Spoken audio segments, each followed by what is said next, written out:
compare.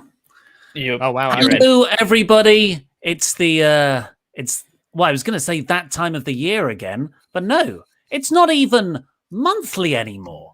It's twice a month, because after the early June releases, as was reported by Andrew Zarian, he heard more releases were still going to come, and those releases are currently happening already. Luke has, of course, I'm Ollie. I'm joined by Pete and Luke. If you don't usually watch the WrestleTalk podcast, or you watch it and you're not subscribed, please do hit the subscribe button.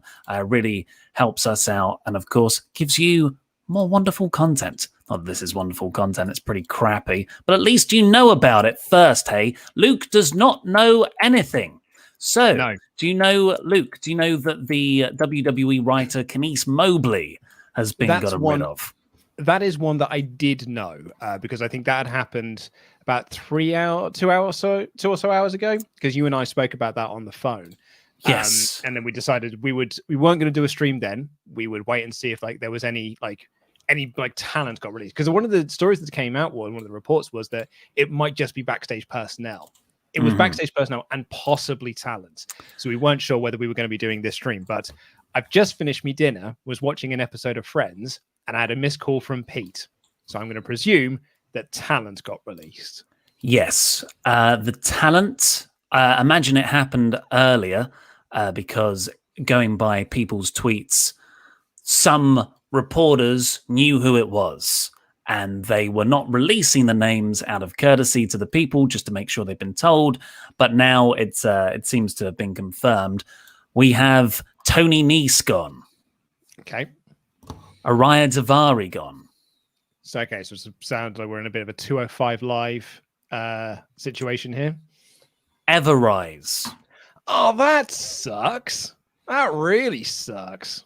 They're in a feud, aren't they, at the moment? Well, they just got destroyed by Hit Row on NXT. Yeah. They actually had a match on NXT this week against Hit Row and lost. And the biggest name so far, Fandango. No way. Oh, long time. Long time there. Long time with WWE. Yeah. Had the huge WrestleMania match with Jericho. That was Jericho's that was Jericho's big thing, was just you need to make this kid look like a star because we've got massive plans for him. And Jericho did his best, and then they go actually no, he's a comedy dancer and we don't care about him anymore. But you go back to the Fashion Files and things like that. There was a period of time when that dude was over. He is one of the most naturally funny people in the entire company. There's so many stories or little backstage clips of him just cracking people up. Interestingly, I'll rattle through the news and how this went on. First off, 3 hours ago now, we got a tweet from WrestleVotes with the sort of worried eyes emoji. Then Sean Ross Sapp said more cuts are going to come. Andrew Zarian, John Alba, staff and possibly talent. Now, then we got Tony Nese saying "Welp." He tweeted that. Sean Ross Sapp confirmed Everrise. PW Insider confirmed Davari and Nese. And Fandango has tweeted, "Thank you, Vince McMahon, Triple H, Stephanie McMahon, for the last 14 years. I didn't know he was with them that long." Yeah, because he used to be Johnny Curtis, didn't he, back in the old NXT? Of course. He was old NXT. Way back. Yeah, he was the original NXT. Was it on NXT or was it on TV after that he used to do those really weird promos? I think it was on SmackDown after that. Yeah. Because he had a platter, a metal platter, and he poured milk over it because you don't cry over spilled milk. And then he just started pouring the milk over himself. And this really weird. It was really. I don't remember this. Yeah, it was really over on forums that I was a part of, the Smart Marks forums at the time. People were like, "This guy's it. This guy's the next big thing. Look at it. This is genius." Yeah. There was another one I think he did where he was saying something like he had a golf club and he putted a golf ball into one of those machines where you hit it into the thing and then it shoots back at you. And he just said, I'm a hole in one or something like that, or I'm an ace in the hole or something like that. And then that was the whole promo. It was like, okay, cool. But then after that, he became Fandango and was amazing God, I was, because that was like peak WWE fandom for me, probably around that time. Me and my mate were one of the ones who were buying Fandango's theme on iTunes to try and get it into the charts, and listening very intently to the radio to see if we could hear Fandango's theme on the radio and stuff like that. God, that was a time. Memes was a huge part of that, wasn't it? Wrestling memes. Mm-hmm. Yeah. I remember the next day after that Raw After Mania when the Fandango chart was going. So when was that? 2013, 2014? So Mania 28. So what, 9 years ago now? Yeah. I went into work and a couple of people who were very, very casual, did not really watch wrestling, but knew me and a few others were hardcores. You know how you seek those people out at work. Not really at our work because that's kind of embedded in what we do. But I feel someone just went, da, da, da, da, da. And it got to it was high up in the iTunes charts at one point. It's like number 20 in the world. I'm just going to highlight this comment here from ZJ16 said, Davari was scheduled to have a match on 205 Live tonight. On that, so taped? Yeah, Sean Ross Sapp has also tweeted, because on Fightful Select earlier this week, I think it was, he said that WWE have big plans for the cruiserweight division. There's going to be more focus on the cruiserweight division. That's what Roderick Strong and the Diamond Mine faction in NXT with Kushida. It's meant to be this big push, almost in my mind, I was like, oh wow, they're going to sort of elevate it to NXT championship levels, have that cruiserweight belt up there. And he's tweeted now, I can tell you that gutting 205 Live was not one of the plans NXT had to further emphasize the cruiserweight division. Yeah. I mean, this sounds a lot like we had this conversation with the last batch of releases, is that there were plans that NXT had, and then there are business plans that are actually in place. And those two are often, those are not often bedfellows. Yeah. And all this stuff that's coming out now about Triple H not being consulted about the Aleister Black release. NXT wasn't even offered Aleister Black. They just got rid of him. Karrion Kross and Bronson Reed getting out those really sad main event matches this week. And then the reports that they're on the list to get called up later this year. So it's like, does anyone talk to Triple H? Nope. No, he's in that black. He's in that. He's in developmental, isn't he? I'm just going to put a request out as well to the chat, because I've just seen a few people do this.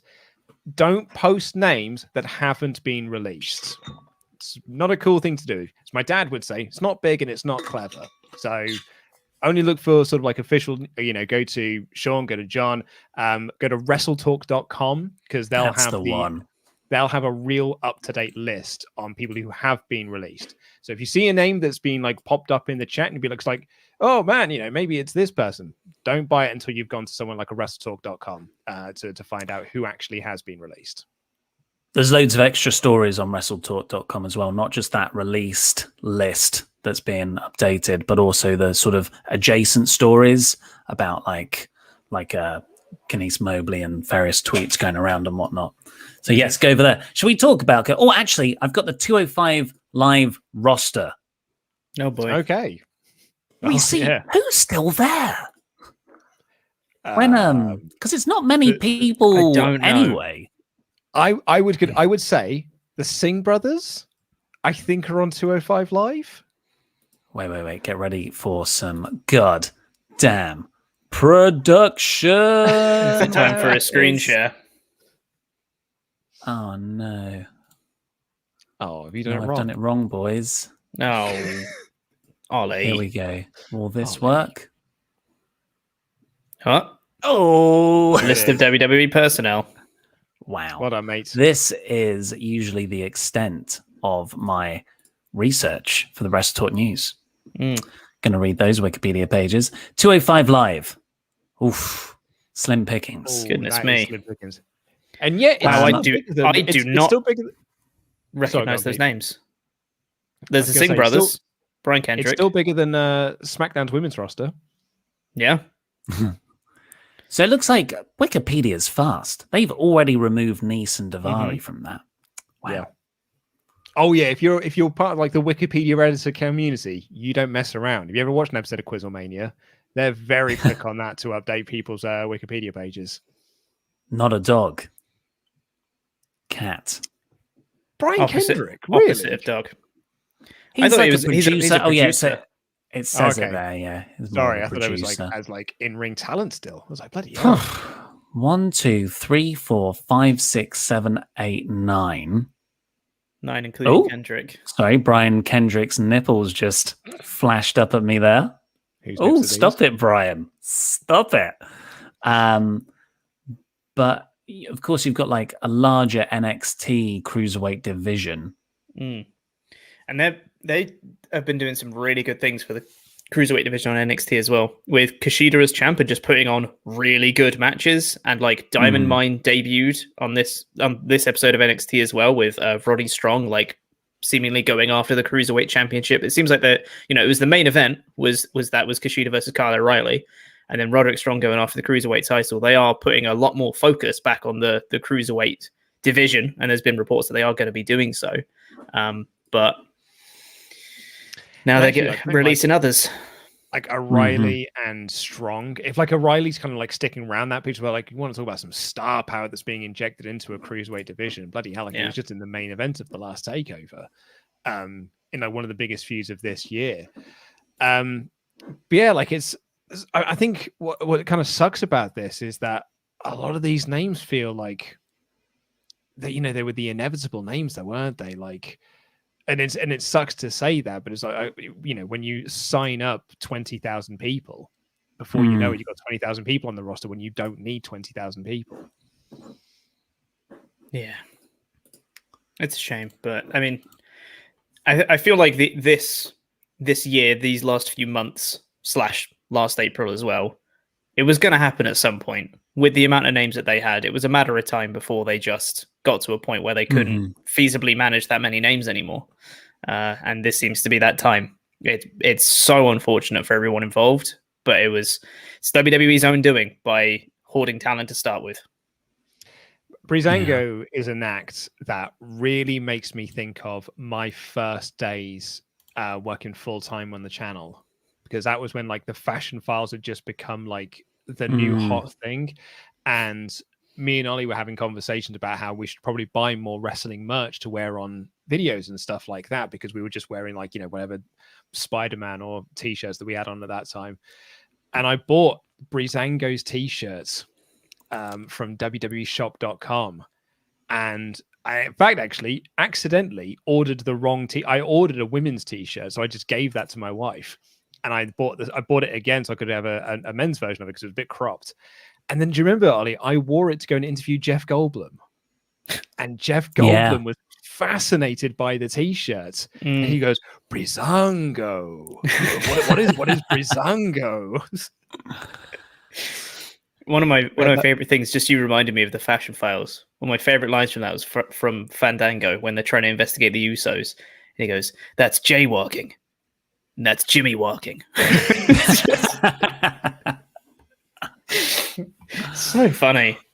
Oh man, what where do you think he goes from here? You know, it's like that Fandango is kind of in that same bracket as a Zack Ryder or a Kurt Hawkins. People who feel more WWE than they do indie. Like the wrestling business, well, the outside WWE wrestling world has kind of passed them by. I don't know how old Fandango is, but surely late 30s. You'd think so. Oh, man. Mid to Home late. Stuff fans just reminded me of my favorite Fashion Files joke. Day one is H. Oh, yes. Fandango's 39 years old. 39. Goodness me. Yeah. I mean, I don't know, man. I feel like there's lots of things for him to do. I think he would be a really good trainer and a really good like hands-on with talent kind of role. I think he'd be very good trying to like instruct people and creating characters and using charisma and things like that. I think he's very naturally good at that stuff, and imparting some of that wisdom would be very good. In terms of actually still performing, I don't know. I don't think he would be the kind of person to go to New Japan or AEW, maybe Impact, but like I think he fits in well in Impact. Yeah, Impact is what I would have Comedy said. character on Impact. Yeah. Really go all out with their sort of just bring back the fashion files. I could almost see him pulling an EC3. Now EC3's like, since he got released, was his whole like, you know, like he did his whole like big shtick online and stuff. Fandango seems like he did the sort of thing, even like maybe even like a parody of that style of like, you know, of gimmick and stuff. But also, if he wanted to take himself seriously again, definitely like boring down into this gimmick that he wants to do. And Impact would be a perfect place for that sort of thing. Or maybe just do a vlog. Start a YouTube channel up and just make him do skits on that. He's bloody funny enough. Someone Shark Boy is just saying in the chat there, NWA. Yeah. What's is he a feature on Up Down Down Fandango? Or is that more Breeze? Breeze definitely is. Breeze is one of the main people on Up Down Down. But I don't think Fandango is, no. So my Up Down Down knowledge is not extensive, I will say. Just because people are asking, the people who have been released so far are Fandango, Tony Nese, Arya Daivari. Arya Daivari? Yeah. Arya Daivari. Like Stark. Arya Daivari, I think. I said Arya Stark. I get that reference. Then pronounce the R more. Arya. In Ever Rise from defense, NXT. Everyone said it differently on that show. That's true, yeah. No one was consistent with it. Ari. NXT's Ever Rise and the writer Kenneth Mobley, who was the person who said that she didn't know who Bobby Lashley's name was, despite being a writer for the show. Yeah.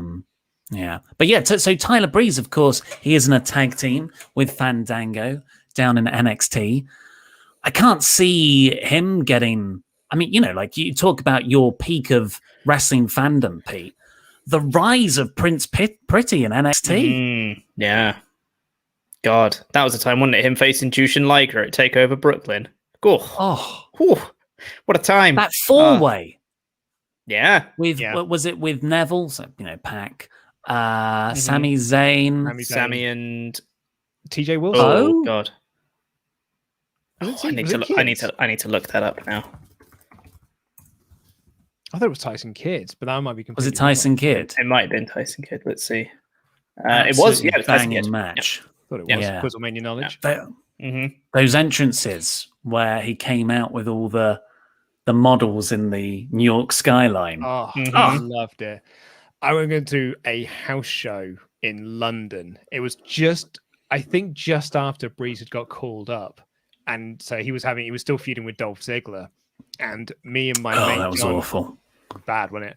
But me and my mate John were there, and like because we were big NXT marks, we were massively into we were the only people that were chanting for Breeze because we were there doing the whole like Breeze is gorgeous, trying to get like that chant going, and everyone was like, "Who the hell are you?" Like, also he's the heel. Don't cheer the heel. Do you want to cheer for Dolph Ziggler? Goddamn marks. Exactly. Wow. Man. Do you think anyone else is going to go? Because I've been... I just look at the NXT UK roster. I've said this in the news episodes, which seems to be larger than... It seems to be just a little bit smaller than the NXT main roster. Yeah. And I'm like... NXT has a weekly 2-hour live show. NXT UK has a 1-hour pre-tape show that they likely just bulk batch tape at the start of the month and no touring schedule. That to me doesn't add up.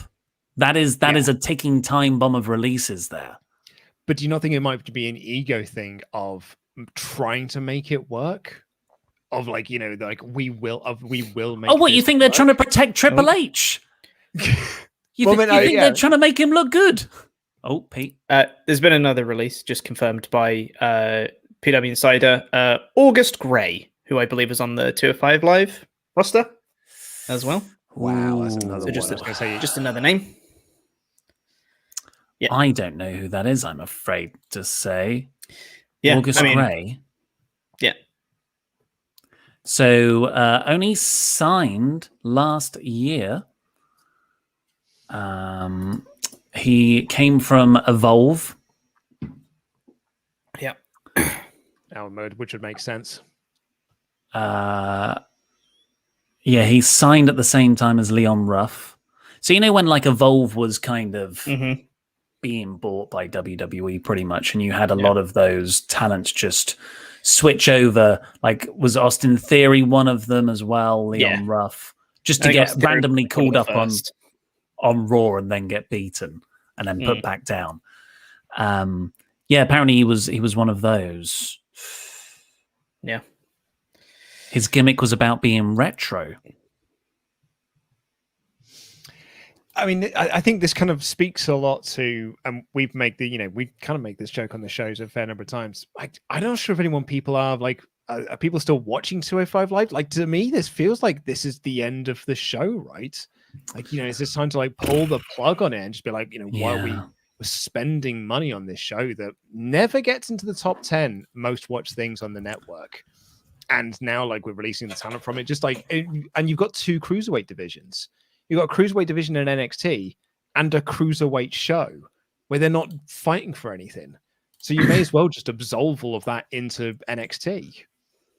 I'd say a cruiserweight division could have worked on the main roster because the main roster style of wrestling is traditionally slower than modern style wrestling. WWE's always lagged about 50 kilometers per hour behind the rest of the wrestling scene. But like in NXT, a cruiserweight division, I mean, I like this. Like when you say that to me, I'm like, oh yeah, cool, cruiserweights. I remember growing up watching the cruiserweights. I love them. But now in a promotion where everyone, really is a cruiserweight, and you've just got a few exceptions every now and again who are above 205 pounds legitimately, and they're all wrestling very fast-paced, very athletically skilled style matches. What's the point of a cruiserweight division? Yeah. I think it's more of it's less about the name of the actual like weight class of cruiserweight, and it's more just about what cruiserweight means to people of like maybe high flying, high work rate, like really interesting in-ring styles and things like that. Whereas like the distinction, but that's everywhere else on NXT. Kind of. There is a distinction when you have people like Kushida and Kyle O'Reilly, Roddy Strong, like some of the best wrestlers in the world going for the cruiserweight, and then you have people like Bronson Reed and Karrion Kross as like your other title holders. There is a difference in like in-ring styles between those people, and you can make the argument that you also have the main event guys of Adam Cole, Pete Dunne, Johnny Gargano, who are also could be very great cruiserweight champions at the same time. I feel like the cruiserweight division in NXT is much more like the guys who are really, really good wrestlers, but don't have that main event level like character or gimmick, or don't connect with the crowd quite as much, but just get over with how good they are at wrestling in the ring, which is a lot of people that they have on NXT. What's the North American title for then? But there is a distinction. The North American title, I think, is now just becoming more of just a mid-card title in NXT. It's less about being the high work rate thing. That's transitioning to the cruiserweight one, whereas the North American is now kind of just mid-card. There is a difference. It's very subtle, but I feel like there is a difference. It's too subtle. It's too subtle to be of any point. Look, right now, I take your point because Cross is the champion, and he is not an NXT style champion. He is a main roster champion in the way he wrestles, the way he's booked. But can you seriously say that the NXT, like everyone in NXT wrestles that same way, really, apart from a few aberrations? Yeah, I think the point that Davis is making is that that's why it made sense on Raw, right? Because it stood out on Raw because not everyone was having those sorts of matches, whereas everyone has kind of similar matches. Like the X Division stood out in TNA because everyone else on the card, particularly like within the main event scene, was still working that WCW main event style of just like, let's brawl into the crowd for 10 of our 12-minute match. So yeah, it should have worked on Raw. And there was a period of time when it was like the full third hour, or like, the main event of the show, the main event of that third hour was always the cruiserweight division, like when Enzo was champ. Yeah. Sorry, just to clarify, Tony Nese has tweeted, just to weigh in his thoughts about his release. Just says, "Thank you, everyone. I don't care about how unwatched and underappreciated 205 was. I busted my ass every single time I stepped foot in the ring, doing whatever was asked of me with no questions asked. I can't wait to be that type of employee for someone else." Ooh. Yeah. Sort of ambitious use of the word employee. Does he know how the wrestling industry works? Yeah. But that is like one of the sadder parts of 205 Live. 205 Live for years has been a joke. It's an utter joke. No one watches it. Not even on the network. It's got a as I'm looking at it here, it's got a roster of 1, 2, 3, 4, 5, 6, 7, 9 people. One of those is now a producer for SmackDown. 3 have just been released. Like this, it's got a roster of 7 people active. Oh no, someone else is injured. So it's got 6 active wrestlers right now. And all of them, like Tony Nese said, go out there and take bumps. They chip away their sort of quality of life in their old age for absolutely nothing. It sucks. Brian Alvarez actually was talking about this on the his and Vinny's review of Hell in a Cell, where he was talking about the Charlotte Rhea match, and he was like, full credits to them for going out and doing an actual match when they knew that was the finish. Because it was like, if I'd have gone to a wrestling show and I'd been told that I was going to do 15 minutes and that was my finish, I'd have given them 30%. But like, they went out there and gave 100%, even knowing that terrible finish was on its way. 205 Live was the same way. No one is watching that show, but yet the lads went out there every single week and gave 100%. Just for those 5 people that were watching it. At least those 5 people were getting a good, seeing some good wrestling on there. And there was a period of time when 205 Live was like the best wrestling show of the week, because it was just 2 matches or 2 to 3 matches, and they were always banging. All the Cedric stuff, the Cedric Ali stuff that they did, Cedric Murphy stuff. Oh, absolutely, like spectacular stuff. And when I'm looking at, I've actually done something that I don't think anyone has done this year. I went to the 205 Live page on the website, onto WWE.com, to have a look at what the match listings were. Austin Gray was supposed to have a match tonight. Or rather, he is having a match tonight. He is one half of a match with Grayson Wyler, and then the other match is the one with Daivari in it, who's also been released. Yeah. Look, Nick Khan, releases suck. No one wants anyone to lose their jobs. And it's happened a lot since April the 15th in WWE. And one of the other things that Sean Ross Sapp tweeted was that this was being led by Nick Khan. There was a big meeting earlier in the day, and he was sort of leading the charge on this. And there have been other pieces about how this is sort of a Nick Khan spearheaded thing. And at the end of the day, like, the stuff, Alistair Black, Braun Strowman, those are weird. Those are weird releases. But these releases, unfortunately, these are releases we've been saying should probably happen. Not to like the name specifically, but we've all said over the last couple of years, what the hell is 205 Live doing? Why are WWE signing so many people? Well, we know why. So they can't go to AEW, or they've got a UK indie scene that they want to crush before it can properly take off. And they just hoard them. So like this is the right move. It's a sucky move to make. The Braun Strowman one from a couple. Oh, sorry, Pete. Sorry, I forgot I was muted.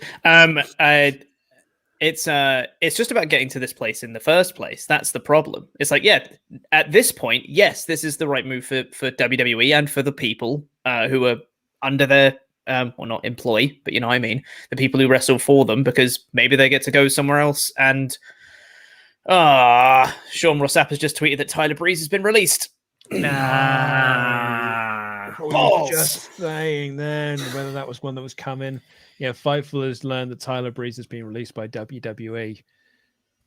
You want to talk about 2 lads who were going to make an absolute killing on the indie scene?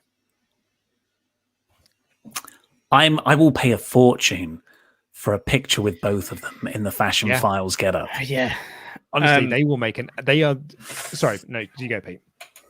I looked at this earlier because someone mentioned it in the chat. 2 hours ago, Tyler Breeze put on Instagram a big friend appreciation post of Xavier Woods. And I was like, I don't want to read too much into that because it could just be coincidence. But it looks like it's not. It's just a big hey, Xavier's such an amazing guy. One of the first people I met in WWE. They used to live together. That was they're best buds on the whole up, down, down and everything.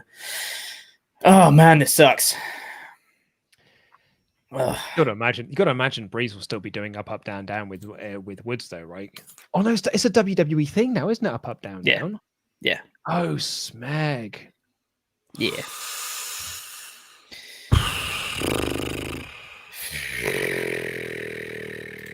How do you get around that?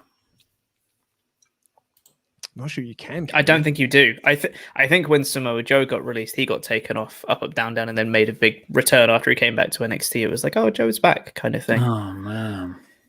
And he's and not only is Breeze a big part of up, down, down as a whole, but he's part of one of the big subsections of up, down, down, which is Depay, which is Cesaro, Adam Cole, Woods, and Breeze. That's their thing. Is those four being a subsection of up, down, down, aside from all the other people that's on that channel as well. That's a whole thing that got over by themselves that now they can't do. They did a whole year of them just playing Uno and getting that over. That was their thing. Man.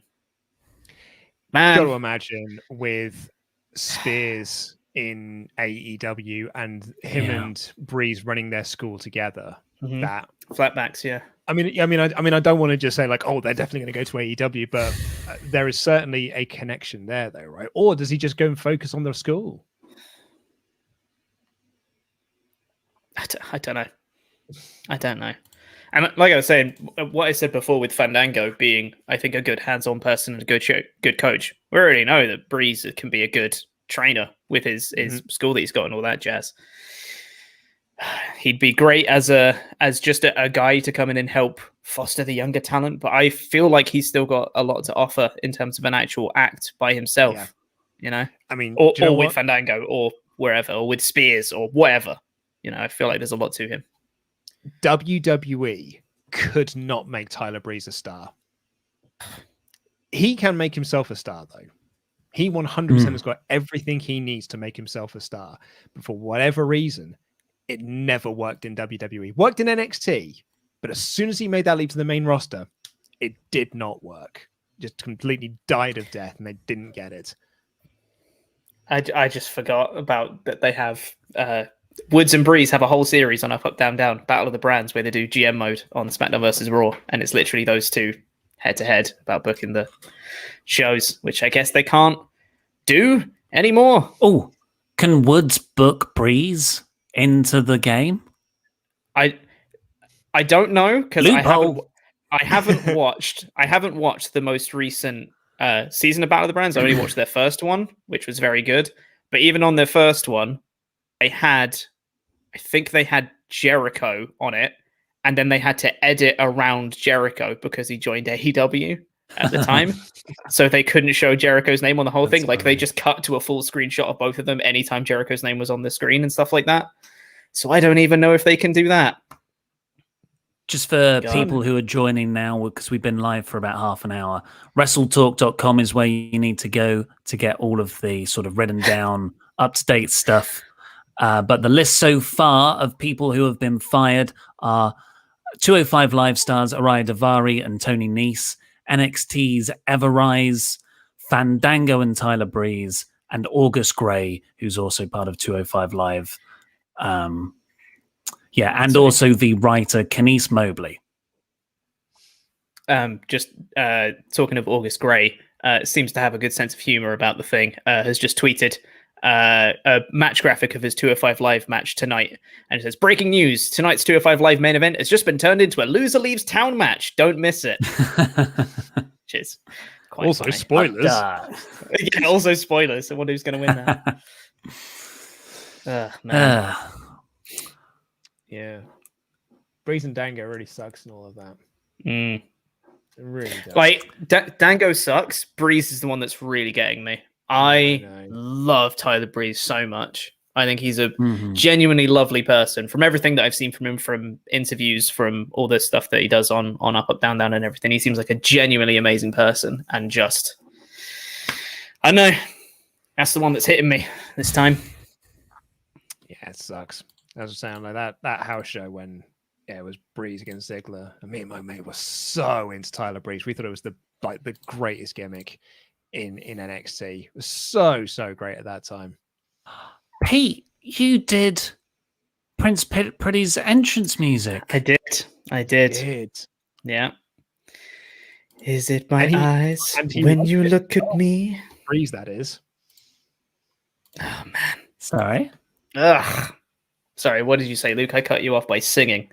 So I said, and Breeze liked that. Breeze, he did. He really enjoyed you doing it. He quote tweeted with an embarrassed emoji. He did look good in the outfit, to be fair. Wild. So, of course, the wrestlers have gone, but the first name to come out was the writer, Kenise Mobley. Quite a tragically very funny story because, you know, it came out yesterday. Well, it didn't come out yesterday, but she'd done a podcast interview earlier this week where she said, actually, I'm going to get the... I've got the quote if you want it because I've got the quote. I want to read the quote. You do it. Yes, I have just been hired by WWE. Given the things that you know about me and my entire life and what I'm into, yes, that's surprising. Yes, also a surprise for me. They did not require me to know anything about wrestling, but I do have a background in film production and comedy writing, and they're like, perfect. Come on in. Nothing wrong with that part. You know, that part I'm like, oh, I hate you, WWE. Why are you so resistant to having sort of people with a background or interest in wrestling on your writing team? It seems like they always limit those people to agents and producers, and they very rarely make it on because they're like, oh, Hollywood. Sorry, were you going to say something, Luke? Just to, I was actually going to say, do you want to read the second half of that quote? Yes, because that's the one where it's sort of like that. And it's funny enough, actually, I read this to Denise today on the magazine show. She hadn't heard the second part of it, and she thought I was making it up. So I'm on the Monday Night Raw team. So there's Monday Night Raw and Friday Night SmackDown, and the people I know that are on it are Bobby. His name is either Bobby Ashley or Bobby Lashley, and I really should know that. He's like this giant black guy, and he and the people who are part of his crew, I know that they call, or at least as of last year, they called themselves the Hurt Business. The Hurt Business. They wear suits, and they're like, we're cool. To be fair, that's a very accurate representation of what the Hurt Business are. Pete. I'm not saying she's right.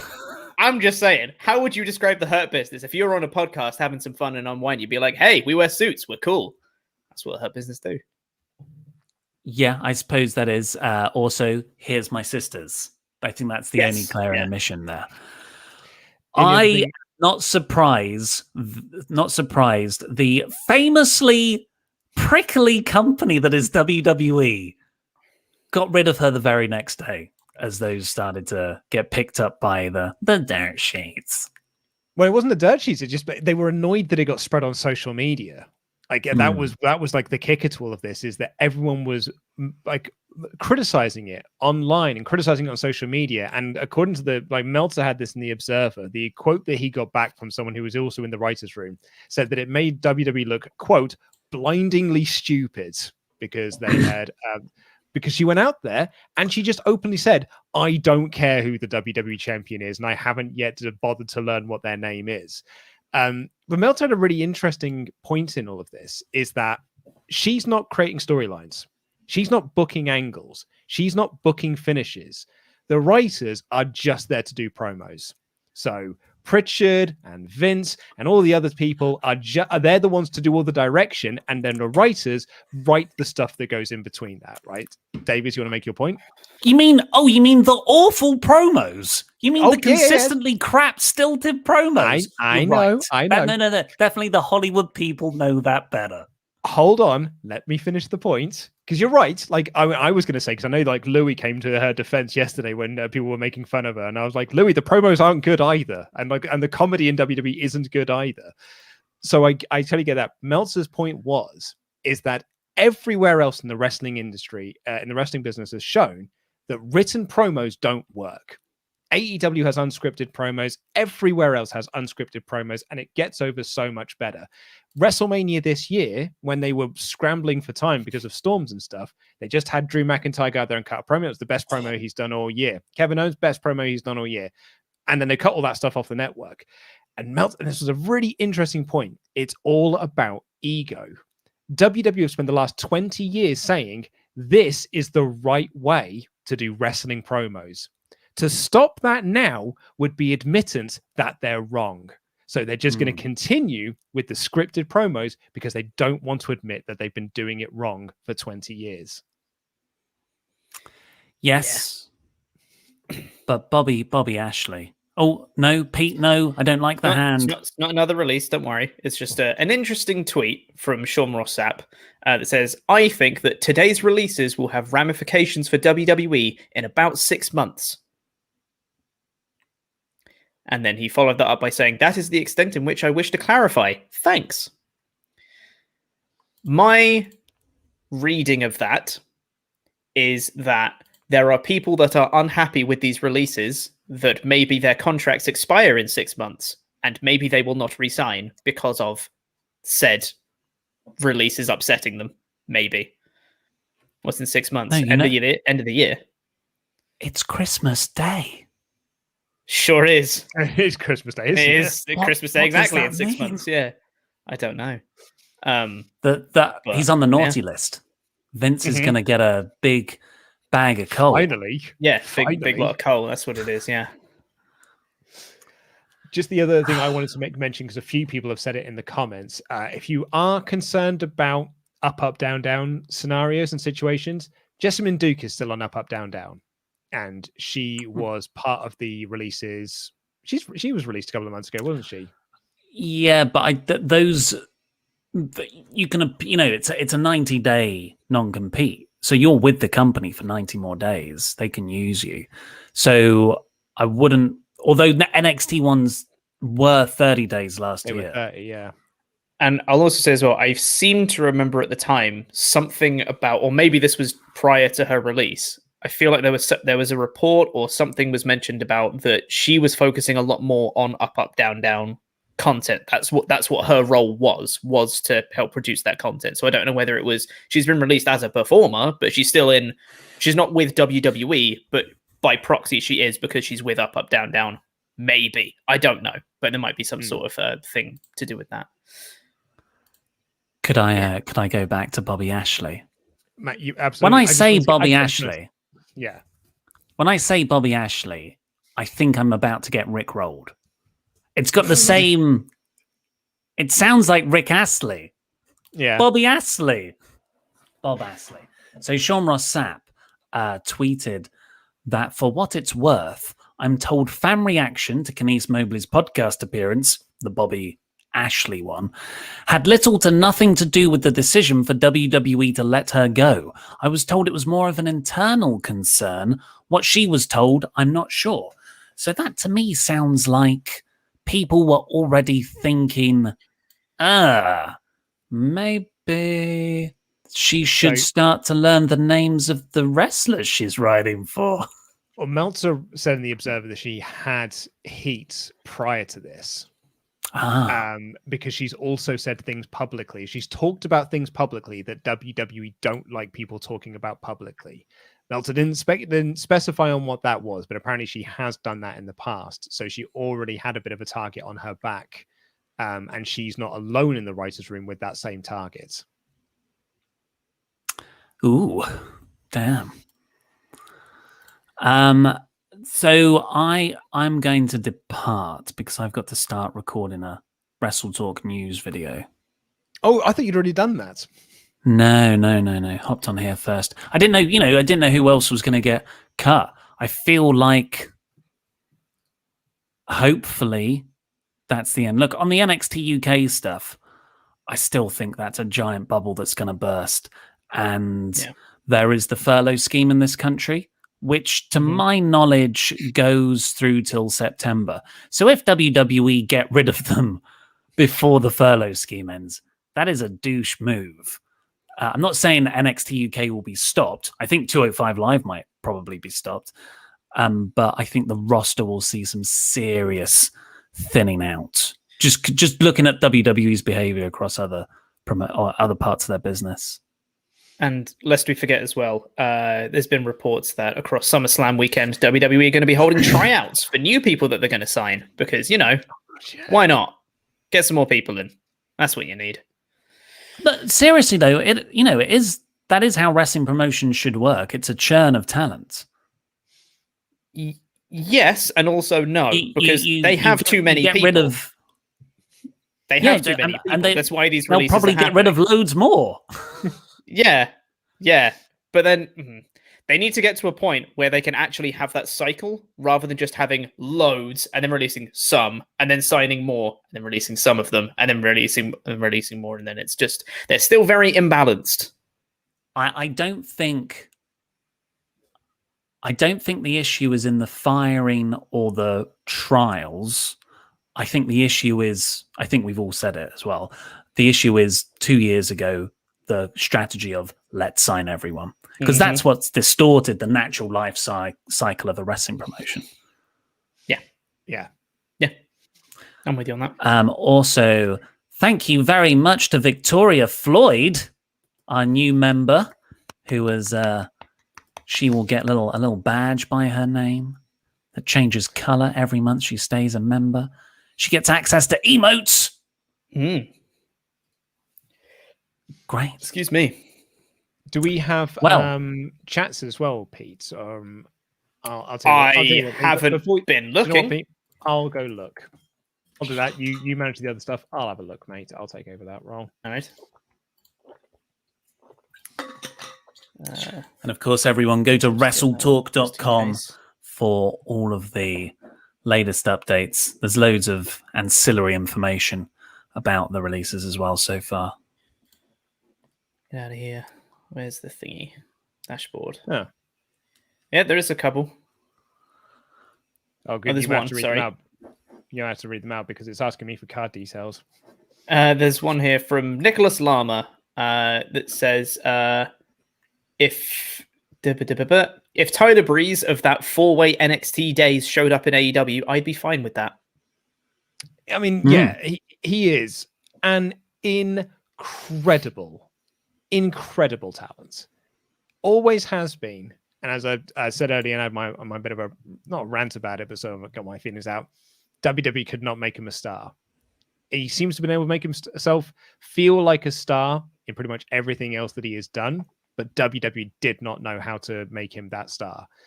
I think that he is going to do perfectly fine. Pretty much whatever door he walks through, whether that's AEW, whether that's Impact, MLW, NWA, he's going to do fine. And like him and Dango, if they want to go and do a tag act together, they will make a fortune on the independent scene. Because that's what they always say about comedy gimmicks is, it may feel like, a bit of a burial at the time. But if you get released and you can go to an indie show and do that comedy gimmick, you will get booked. So people used to say about Funkasaurus, what was his name? Brodus Clay. Being like, he hated doing that gimmick, but there were a lot of people that used to tell him, was like, dude, if you get released, you can go to the independent scene and just do the Funkasaurus gimmick and you'll get booked for life. But he was adamant that he wasn't going to do it. Same with the Iconics, hopefully. Also, thank you, Some Stupid Punk, another new member. Memberg. Memberg. Okay, I'm gonna you often record your news, mate. This video. Hopefully, nobody gets released anymore. Not just because I'll have to re-record a video. Bye. Bye. Bye. Hello. And hello, mate. Oh boy. How are you feeling, bud? I was fine until Breeze got released. Genuinely, that's the one that's hit me, and I'm like, oh, poo. That's the one that's made me sad. And like we mentioned loads of times before, like these releases felt a little bit inevitable with the amount of hoarding of talent that WWE's done. You just never like to see it, and you never like to see it for people that you enjoy watching. It just feels like a bad day, even if we've said it so many times on all the release streams that we've done, because there's been so bloody many at this point, that a lot of these people, it could be a blessing in disguise. They might go and do even better in another company than they were in WWE, but you never know. You never know for certain whether it's going to be a good or a bad thing. It's an uncertain, and uncertainty is sometimes very scary, especially for people you want to see you do well. So it could be a good day, it could be a bad day. You don't know. It's just a bit unnerving, a little bit.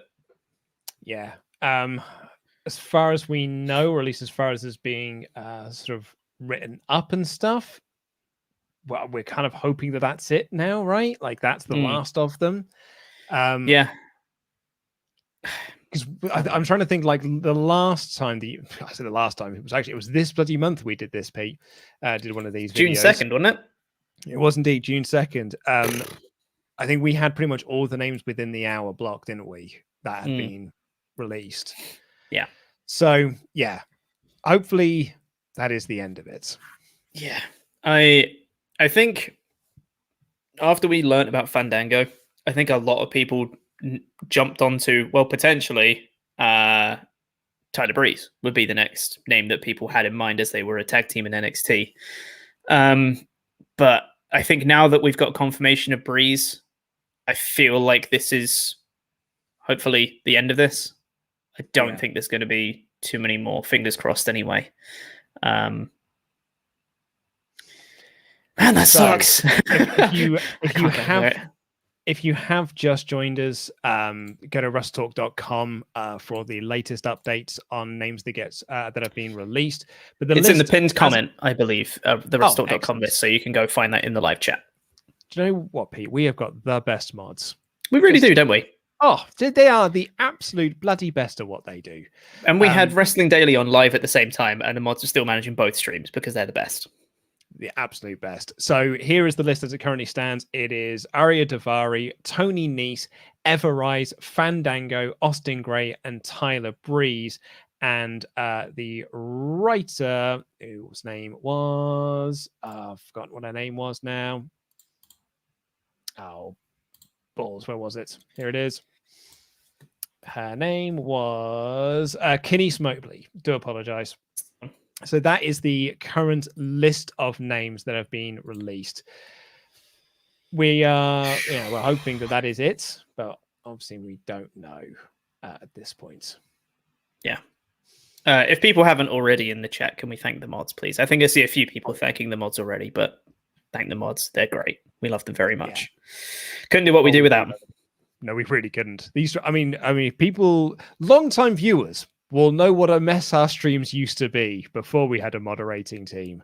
So they really have improved everything muchly. Have we got any more chats or anything, Pete? Let's have a look. See, doesn't look like it. Nope, we just had our new member that we already spoke about. So I believe that's it. So yeah, that's a mood right there, Luke. God. Yeah. Just seeing if there's anything else that's been posted. Doesn't look like it, no. But who can say? Oh God, both the Fashion Files guys are gone. Yeah, we don't know what that means for up, down, down. Like I mean, as people have said, Jessamine Duke is still on up, down, down. But I think someone actually clarified that she is a producer on the show. So maybe it's just like she was released from her performer's contract. Yeah, I don't know whether Reed could get the same sort of deal. Yeah. Yeah. Who knows? Everything's a little bit uncertain right now, but I'm sure we'll get clarification in the next few days, I would assume. When you got to do the news tomorrow, mate. Sure do. got to review SmackDown. Sure, that'd be fun. Yes, I just checked Wikipedia space. Duke worked as a full-time digital content creator for WWE and the Up Up Down Down brand. Mm-hmm. Yeah, worked or works. Well, it worked, but that is a Wikipedia page, so yeah, I don't want to put too much emphasis on that. Pete, shall we draw this to a close, mate? I think we should. Yes. Yeah. Yes. Thank you all so much for joining us. It's never fun to do these streams. It's awful business. And it's never fun, particularly when you have a name on there that you really, really like as well. That's always a bit of the kick in the teeth. But we want to thank you all for joining us on this stream. If this is your first time watching this channel, please do consider subscribing. We do pretty much daily podcasts, reviewing all of the latest shows and sad episodes when it comes to things like this. And if you haven't already, please do pull your thumb out your ass and press it on the thumbs up button, because that also very much helps us out here at the channel. Feels weird to be doing those sorts of plugs as we come to the end of a very sad stream, but also YouTube's got a YouTube, and I've got to do my due diligence to make sure that the YouTube algorithm likes us. So like and subscribe. But yeah, Pete, any final words you'd like to end the video on? Thanks, Terry Noble, for becoming a new member. That's what we got. Thank you for hitting the join button. You're great. Get emotes and stuff like that. You're great. Thanks, everyone. I'm really sad about Tyler Breeze. I'm very tired. I was falling asleep before all this news happened, which is why, had one of these during the stream. I'm going to go be sad and go to sleep, and then I guess I'll review SmackDown tomorrow and do the news. Thanks, WWE. Right. Well, thank you all so much, everyone. Have a good evening. Hope it gets better for all of us. I've been Nicone. This has been Chopper Pete. Thank you all so much. We love you. Bye-bye. Am I ending the stream or you are? I'm doing it. Don't worry.